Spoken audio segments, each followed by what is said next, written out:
Rizky Bilar jawab isu kehamilan kedua Lesti Kejora, justru merasa kasihan pada sang istri. Pasangan Lesti Kejora dan Rizky Bilar akhirnya belak-belakan terkait kabar kehamilan anak kedua. Baru-baru ini isu tersebut sedang ramai dibicarakan warganet. Rizky bicara soal kemungkinan punya anak kedua. Ia menyebut belum berencana untuk menambah momongan dan belum ada program ke sana. Suami Lesti Kejora itu kemudian membeberkan fakta bahwa ia dan sang istri sedang menahan diri dari keinginan menambah momongan.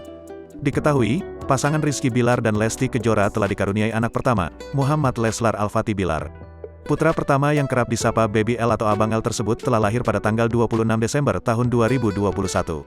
Kita belum ada program hamil, ucap Rizky Bilar, dikutip dari kanal YouTube Intens Investigasi, Selasa, tanggal 30 Agustus tahun 2022.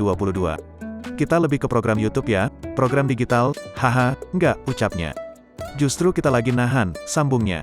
Penundaan itu berkaitan dengan Lesti Kejora yang melahirkan Baby L secara caesar pada akhir Desember tahun 2021 lalu.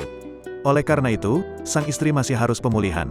Karena istri saya kan kemarin lahirannya caesar walaupun keinginan sebelumnya normal namun Tuhan berkehendak lain, diberikan caesar, ungkap Rizky Bilar. Yang mana caesar itu butuh istirahat sekitar 1 tahun atau 2 tahun lah, sambungnya. Jadi saya tidak mungkin memaksakan ego saya untuk menambah anak karena nanti kasihan istri saya, imbuhnya. Selain itu, Rizky Bilar masih menikmati perannya sebagai ayah. Rizky Bilar menyinggung Baby L saat ini masih sangat butuh kasih dan perhatian dari kedua orang tuanya.